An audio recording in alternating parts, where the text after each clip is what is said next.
Alright, okay. Defaults.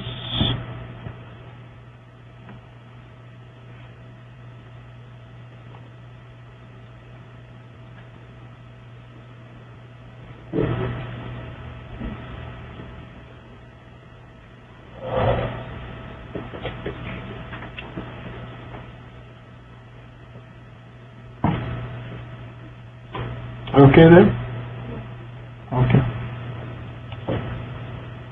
And roles would be security roles. Instead, we are going to give a security profile. We're going to give two security profiles. We're going to give SAP_all. Right, so in profiles, SAP_all, hit enter. If you have typed correctly, it says all SAP system authorizations. SAP_new, essentially any new authorizations are also given, right? That means if you install something else and it requires some more authorization, even that you will get by default, right? And that's it. There are a number of other tabs where you can give license data, this, that. We're not going to populate any of that. We're going to save this now. Save, and you will see at the bottom, user saved. Right? You don't need to do anything with this window. You can go back to SAP Logon and log in again. Right? So this is a new screen opening up, right?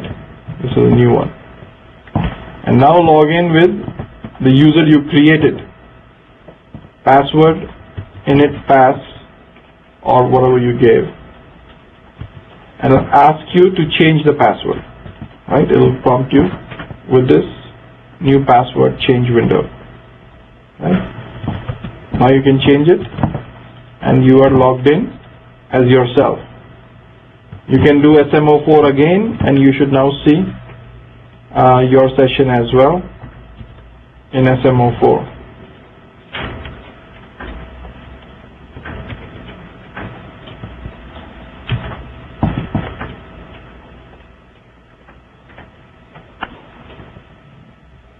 All right.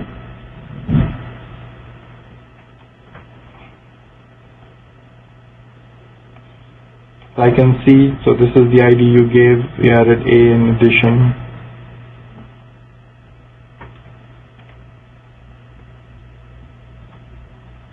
All right, so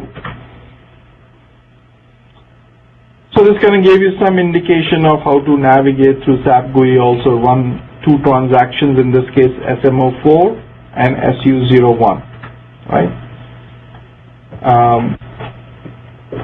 So these transactions are very powerful in a sense that I can figure out who the user is, what terminal are they connecting from, what's the last dialog step they did, right? Last time you refreshed was at 11:53, right? If you do anything else with the system, I'll know that as well, right? Because this date and time stamp will change.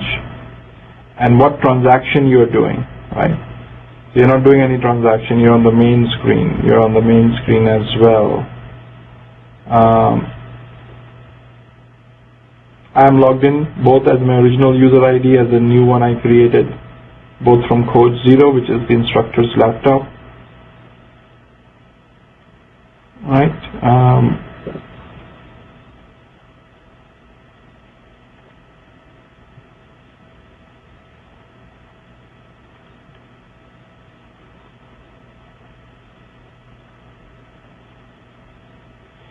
It says GUI. If you are logged in through SAP GUI, it says RFC here, because even though I logged in through GUI, I logged into another app server 02.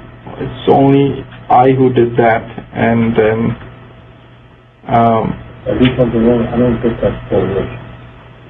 Yeah, you don't get the full list, right? You are probably on a different. You might be on a different. We got two app servers here. If I do SM51 transaction, I see both of them. You're probably on 02. If I do an SMO4 on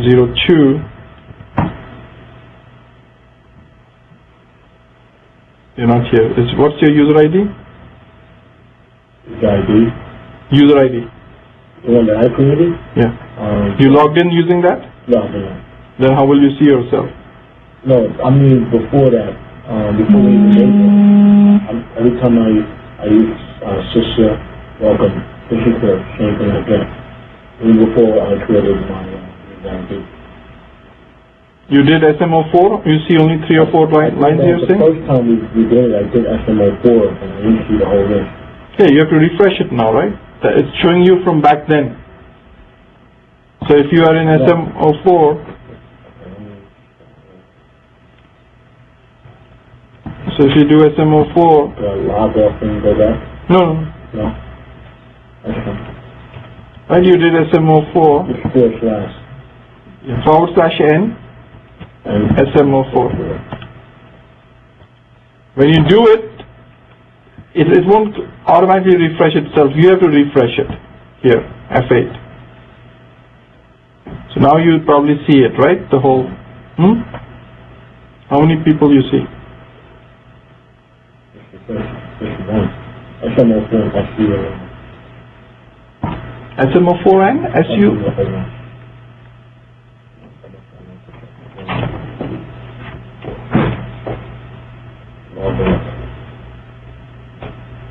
Let's go back.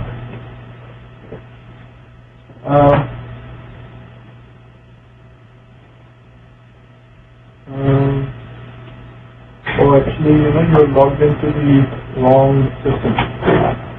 You're logged into two services. One is Saraswati Koji and server 1. You have to log into ST1. You have to log into ST1. Right? That's important, right? Log into.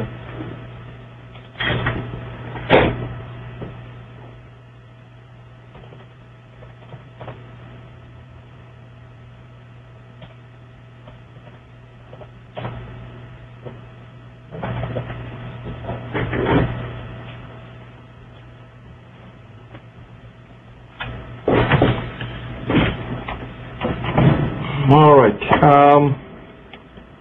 Let's look at a few questions.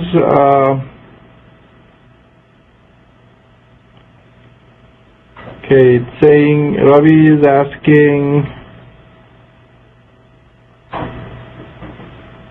why is it showing RFC and GUI for my ID?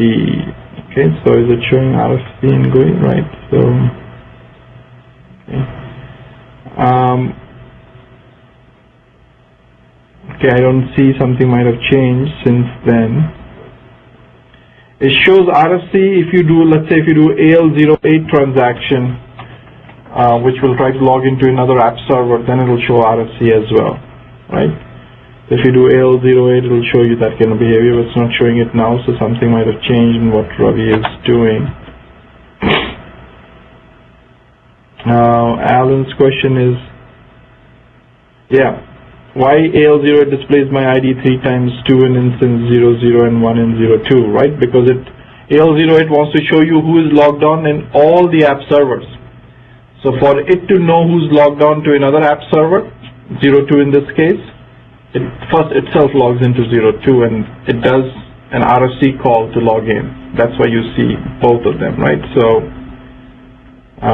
if you do AL08, you will start seeing multiple connections, right? So this is AL08, you see one GUI, one RFC. AL08, one GUI, one RFC, right?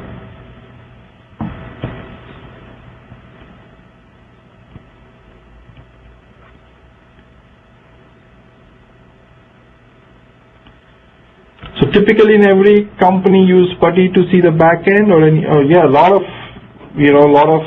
tools to connect. You've got a lot of terminal emulators. You can use normal telnet, you can use PuTTY, you can use,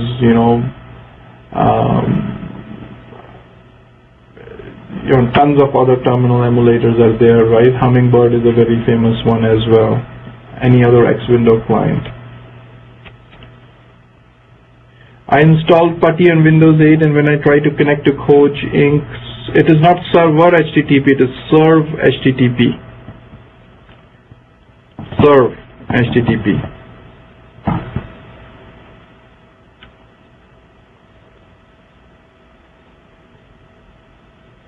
Okay, that should help.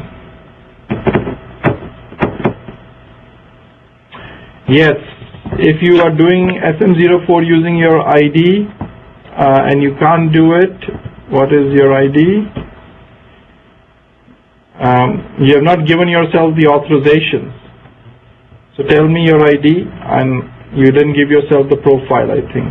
You must have missed that step. Rushmin, right? So I can check Rushmin, right? So all in the same system. Rushmin, change, profiles, miss the step, SAP-all, SAP-new, right? If I give her SAP-all, give him SAP-all, SAP-new, save it. So Rushmin, you can log off, log back in, and it should work, right? So you've done your first system admin activity is to give somebody user roles, right? Or authorization profiles.